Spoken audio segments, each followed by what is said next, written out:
Bueno, señores, en la Biblioteca Nacional, acá cerca de Canal 7, se inauguró la muestra Trapitos al Sol del dibujante Calé, el humorista gráfico que murió en 1963. Su nombre era Alejandro del Prado. La muestra está a cargo de Judith Gossiol y estuvimos con ella. Ahí va la nota.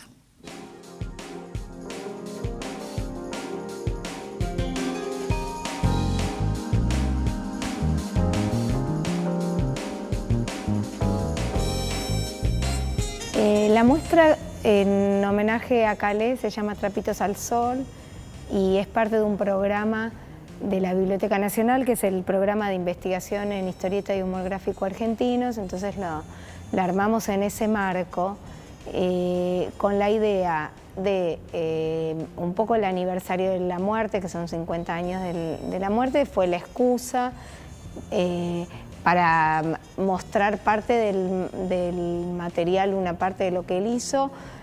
El material fue pedido a la familia y una parte de eso va a quedar en donación al programa de la biblioteca.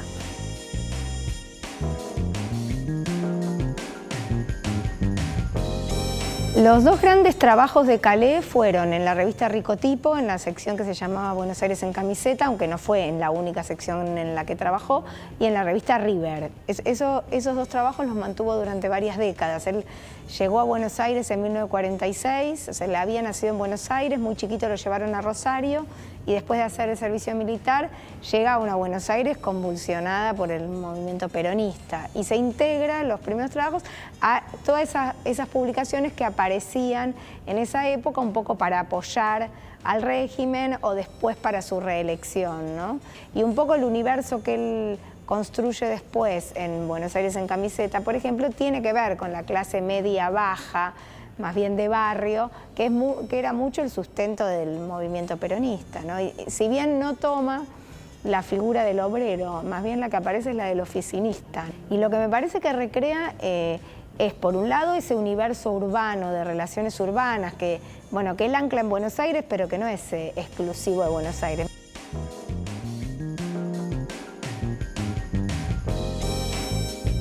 Era un dibujante muy popular, muy querido por sus colegas, muy admirado por colegas de todas las generaciones, incluso colegas actuales.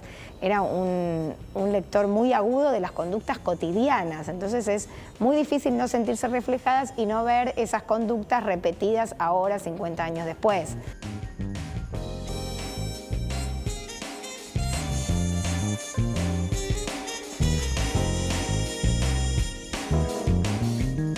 Bueno, quedan poquitos días, está hasta el 19 de noviembre. Acuérdese, Calé, Trapitos al Sol en la Biblioteca Nacional. Seguimos con el programa y presentamos a nuestro próximo invitado.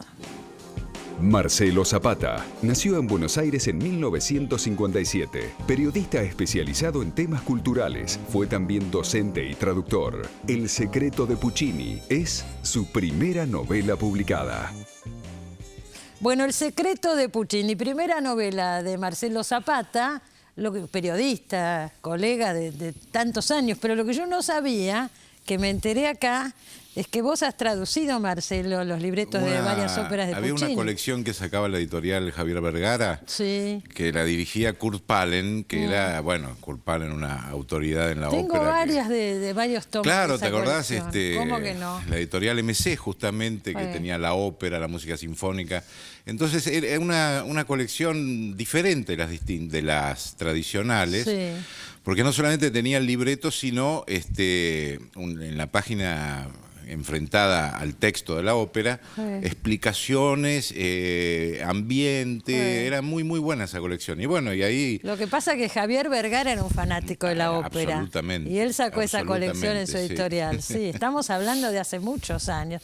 O sea que conocés mucho el tiempo es relativo, te digo. Bueno, pero... sí, 15, desde que llegó Marcelo 20, al estudio, antes de empezar a grabar, que estamos recordando a viejos amigos.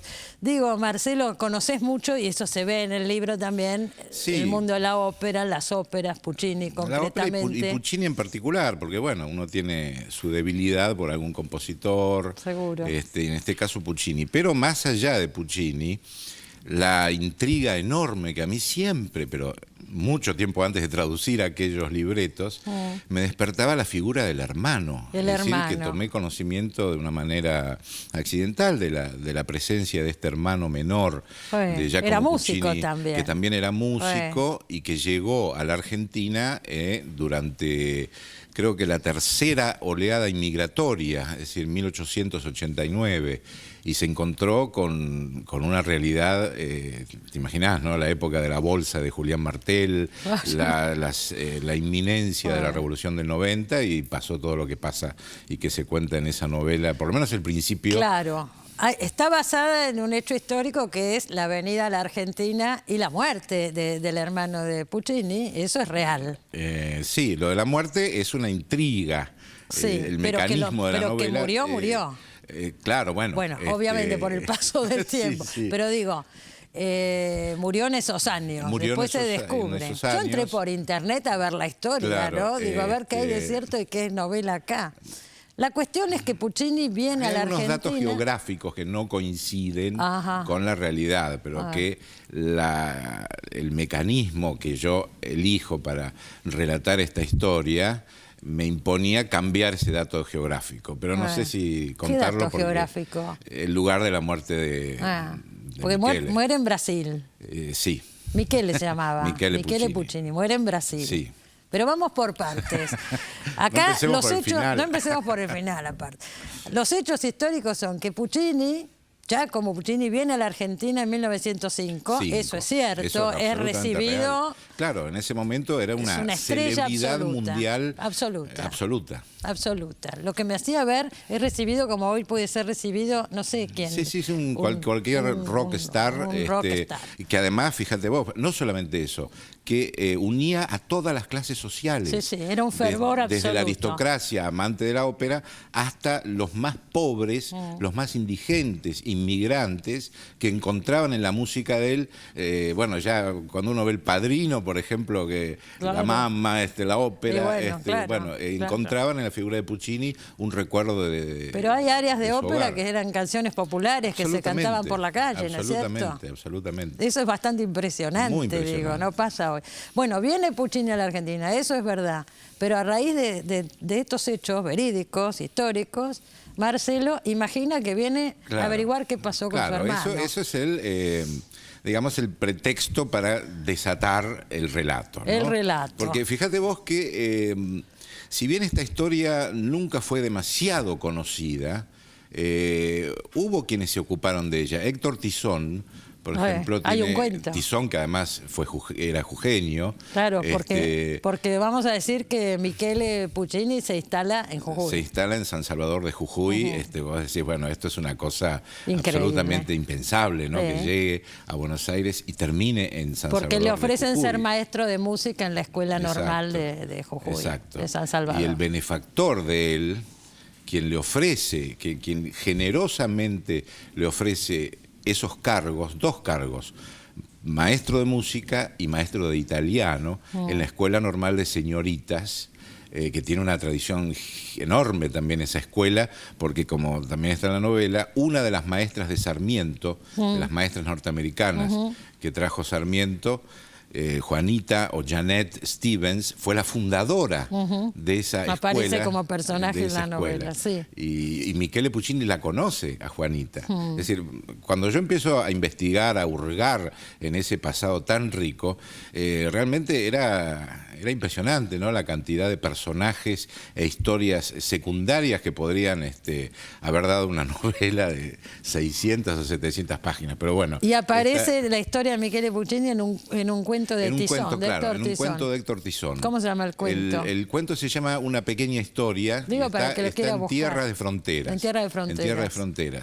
En donde, muy sorprendentemente, Tizón equivoca un pequeño dato, porque Michele Puccini invita a su hermano, en la abundante correspondencia que tenían, invita a su hermano a radicarse en la Argentina. Entonces, Tizón se pregunta, ¿cómo es posible que un hombre que está en su gloria, que es...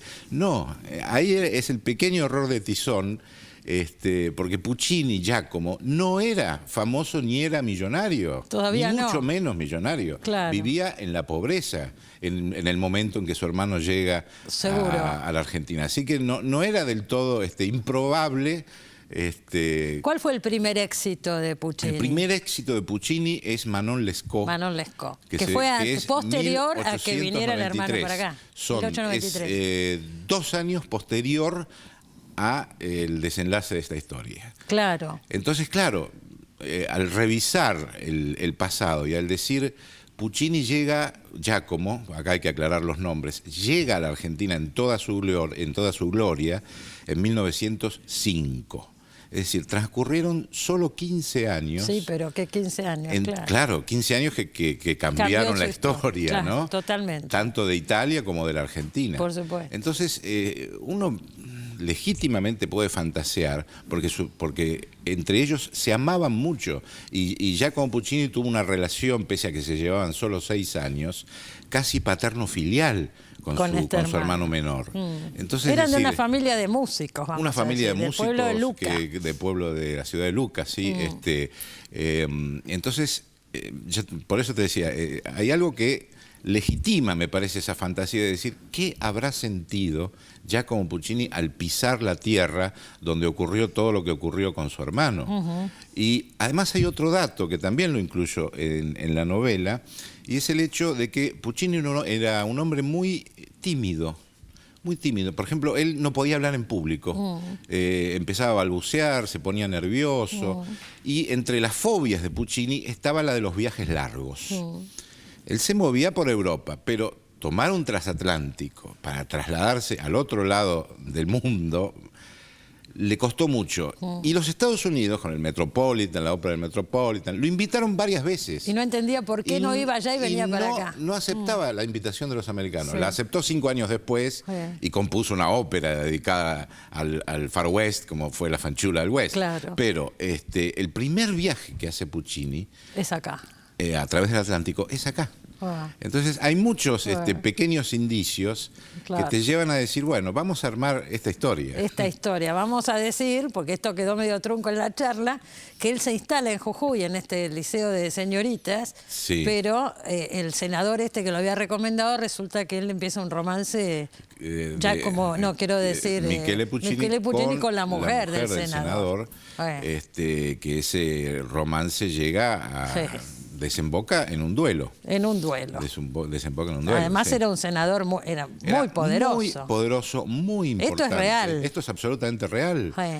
El senador Domingo Teófilo Pérez, vos cuando viajás a Jujuy vas a ver que el puente Pérez, la avenida Pérez, fue un hombre muy importante en la historia del país.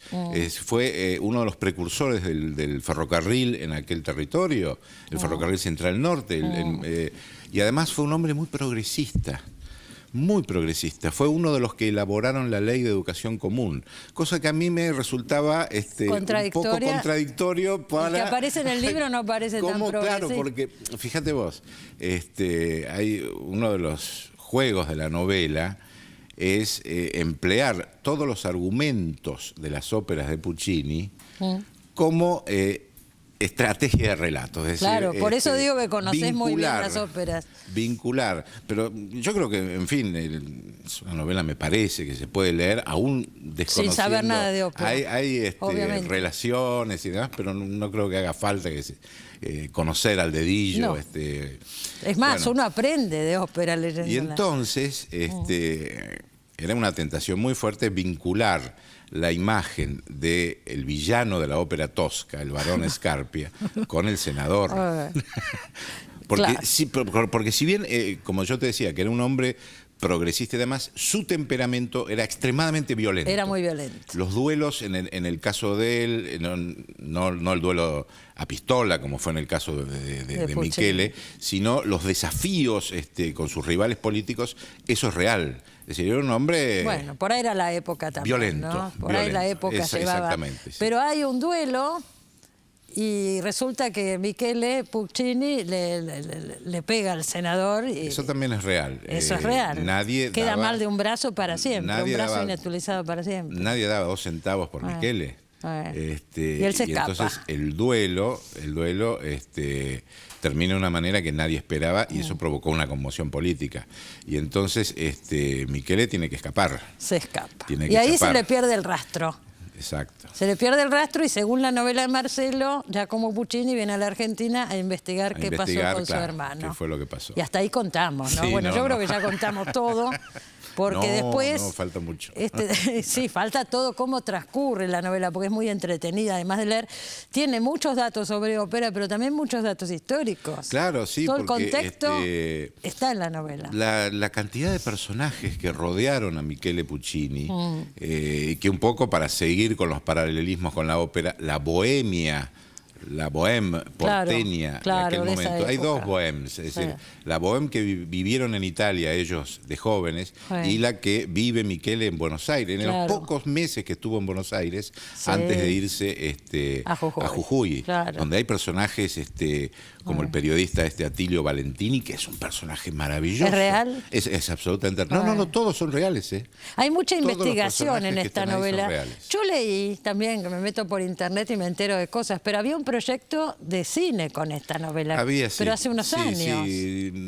Sí. Con apoyo del gobierno de Italia, no sé cómo era. Exactamente. Después, bueno, ¿Qué pasó? desgraciadamente... Porque es una película, Sí, desgraciadamente no llegó a prosperar. Bueno, ¿quién te dice? Quizás alguna vez se pueda reflotar algo, pero es cierto, sí. Esto comenzó con la idea de hacer una película. Es una película cara porque es una película de época, ¿no? Exacto. Uno imagina grandes multitudes, todas esas multitudes en el puerto esperando la llegada de Puccini, Exacto. cuando llega en el bar, cuando transatlántico. llega en el Tommaso di Savoia, completamente real, están las crónicas de la prensa, porque la prensa fue el diario que alojó a Puccini con su mujer. Y él se alojó en el edificio de la prensa. Claro, en el actual donde está la Casa de la Cultura de Buenos Aires.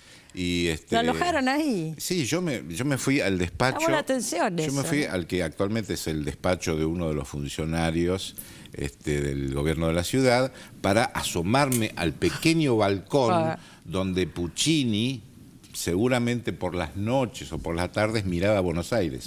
Así que la descripción aquella es real. ¿En qué lugar tenía el cabildo? Claro, ¿En qué lugar porque está tenía, todo eso contado yo necesitaba la mirada de Puccini. Pero vos sobre Buenos viajaste Aires. por esta novela, fuiste También, a Jujuy, fuiste a Lucca, a Milán.